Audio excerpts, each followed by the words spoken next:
सच्चिदानंद सद्गुरु साईनाथ महाराज की जय। श्री साई लीलामृत प्रथम अध्याय। अद्भुत सत्पुरुष। गुरु ब्रह्मा गुरुर्विष्णु गुरुर्देवो महेश्वरः गुरु साक्षात परब्रह्म तस्मै श्री गुरुवे नमः। चांद भाई के मन में ये धारणा घर कर गई कि हो ना हो ये युवक कोई सिद्ध औलिया है। इसी विश्वास के साथ चांद भाई ने उस युवक से अपने घर चलने का बहुत आग्रह किया, परंतु उस युवक ने ये कहकर कि 3 दिन पश्चात वह स्वयं उसके घर जाएगा, चांद भाई से छुट्टी ली। चांद भाई घोड़ी लेकर प्रसन्नता से घर लौट आया। घर पहुंचने पर उसने जंगल में मिले औलिया की आश्चर्य भरी कहानी अपने गांव वालों को सुनाए। चांद भाई का अनुभव सुनते ही सभी लोगों के मन में उस तरुण औलिया के दर्शन पाने की तीव्र उत्कंठा जागृत हो उठी। लगभग उन्हीं दिनों चांद भाई की पत्नी के भांजे का विवाह तय हुआ। दड़की शिरडी गांव की थी। जब घर में धूमधाम से विवाह की तैयारियां हो रही थी तो एक दिन अकस्मात वही जंगल में देखा गया तेजस्वी युवक बैरागी वहां आकर खड़ा हो गया। सारे गांव वालों ने उसका प्रेम से स्वागत सत्कार किया। चांद भाई के घर से बारात शिरडी प्रस्थान करने ही वाली थी। कहते हैं जब साधु संत घर में प्रवेश करते हैं तो वह दिन दिवाली दशहरे की भांति ही आनंद व सुखदायक होता है। घर पर उस युवक साधु का अनायास ही आगमन हुआ था, अतः उस यथार्थ में एक शुभ योग समझकर चांद भाई ने उस युवक को अपने ही घर ठहराया। बारात बड़ी सज-धज और बाजे गाजे के साथ शिरडी गांव की ओर चल पड़ी। वह तेजस्वी युवक भी सब लोगों के साथ हो लिया। शिरडी गांव की सीमा पर खंडोबा का एक पुराना मंदिर था। उस मंदिर के आंगन में ही चांद भाई के सब बारात ने अपना डेरा डाल दिया, पर मंदिर के पुजारी ने उस बैरागी फकीर को मंदिर में प्रवेश करने की अनुज्ञा नहीं दी। युवक के शरीर पर शुभ्र श्वेत कफनी, बिना बाह का लंबा ढीला ढाला कुर्ती तथा मस्तक पर बंधे सफेद रुमाल को देखकर पुजारी की ये मिथ्या धारणा हो गई कि यह युवक मुसलमान है और इसीलिए उसने उसे मंदिर में प्रवेश करने से रोक दिया। इसमें पुजारी का भी वैसे कोई दोष नहीं था। उधर वह बाल ब्रह्मचारी मान अपमान की भावना से बिल्कुल अप्रभावित चुपचाप मंदिर के बाहर एक वट वृक्ष के नीचे बैठकर अपनी चिलम पीने लगा।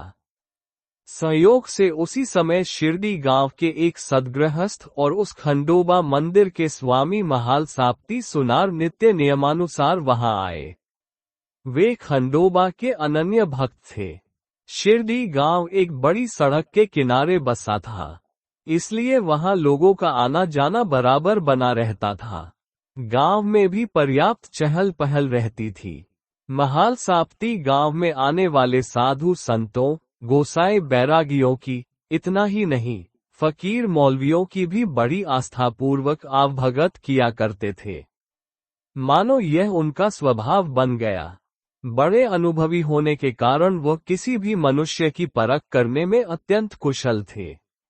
वृक्ष के नीचे बैठे उस दिव्य युवक पर जब महाल साप्ती की दृष्टि पड़ी तो वह बरबस उसकी ओर आकर्षित हुए।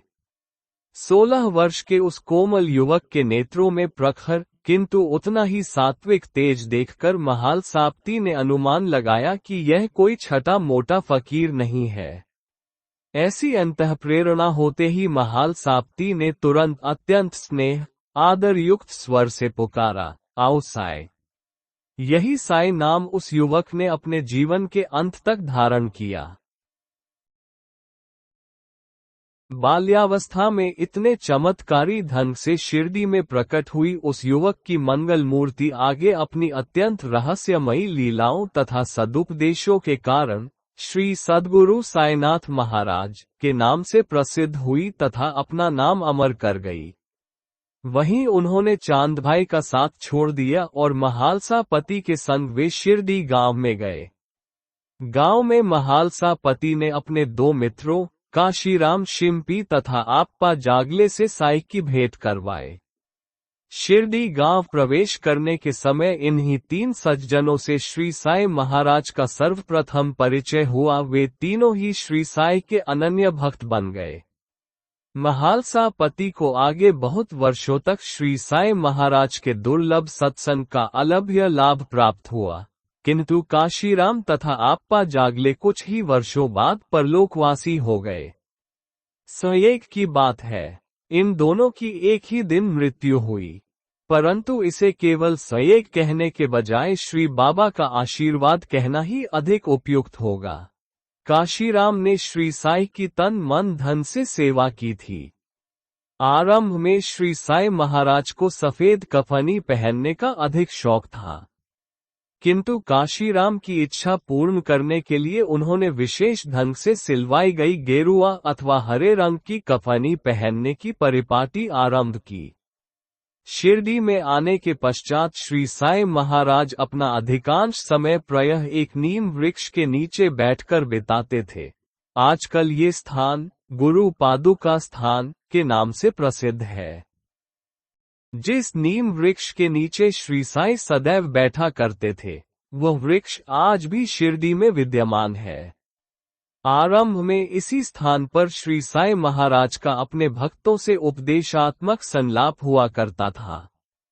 इस वृक्ष की जिस शाखा के नीचे श्री साई का आसन रहता था, उस शाखा के नीम के पत्ते अधिक कड़वे हैं। इस स्थान के संबंध में एक आख्यायिका प्रसिद्ध है। एक बार एक भक्त ने श्री बाबा से प्रश्न किया, बाबा, आप सदैव यहीं क्यों बैठे रहते हैं? इस पर श्री साई महाराज ने उत्तर दिया, यहाँ मेरे गुरु की समाधि है। इसके बाद भक्तों ने जब उस स्थान की खुदाई की तो एक सुरंग के नीचे बनी हुई समाधि देखकर उन्हें सचमुच ही बड़ा आश्चर्य हुआ। उस समाधि पर ताजे सुगंधित फूल चढ़े हुए थे और चारों ओर दीपक जल रहे थे। सन 1912 में डॉ. रामराव कोठारे जी ने श्री बाबा के लिए बंबई से पादुकाएं बनाकर भिजवा दी।